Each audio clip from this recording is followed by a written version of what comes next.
ඔයාලට ටොයිලට් ගියාට පස්සේ මල පහත් එක්ක ලේ පිට වෙනවා. මල පහත් එක්ක ශ්ලේෂ්මල වගේ ශ්‍රාවයක් පිට වෙනවා. ඒ විතරක් නෙමෙයි ඇතැම් අවස්ථාවලදී ටොයිලට් ගියාට පස්සේ කොච්චර ඔයාලා ආයාසයක් දැරුවත් ටොයිලට් යන්නේ නැති ගතියක් තියෙනවා. ටොයිලට් ගියාට පස්සෙත් බඩ ඇතුලේ තව ප්‍රමාණයක් ඉතුරු වුණා වගේ දැනෙනවා.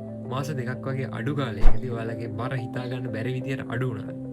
ළඟදී ඉඳලා හැමේ රතු පාට පැල්ලම් වගේ ඇති වෙන ගතියක් දකින්න හම්බ වෙනවා. ඉතින් ඔයාලට මේ කියන රෝග ලක්ෂණ තියෙනවා නම් අනිවාර්යෙන් මේ වීඩියෝ එක බලන්න. මොකද අද මම කතා කරන්න යන්නේ කැන්සර් එකක් ගැන නෙමෙයි. මේ අද අපි කතා කරන්නේ අල්සරේටිව් කොලයිටිස් කියන රෝගී තත්ත්වය ගැන.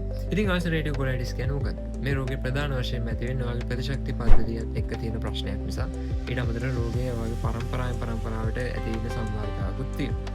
අල්සරේටිව් කොලයිටිස් කියන්නේ ඇත්තටම ඔයාලගේ මහාන්ත්‍රේ බුදය ආශ්‍රිතව සහ මහාන්ත්‍රේ පහළ කොටස ප්‍රධාන වශයෙන්ම ආශ්‍රිතව ඇති වෙන රෝගී තත්ත්වයක්. ඒ රෝගයේ ප්‍රතිඵලයක් විදිහට ඒ මහාන්ත්‍රේ තුවාල ඇතිවීමක් සිද්ධ වෙනවා.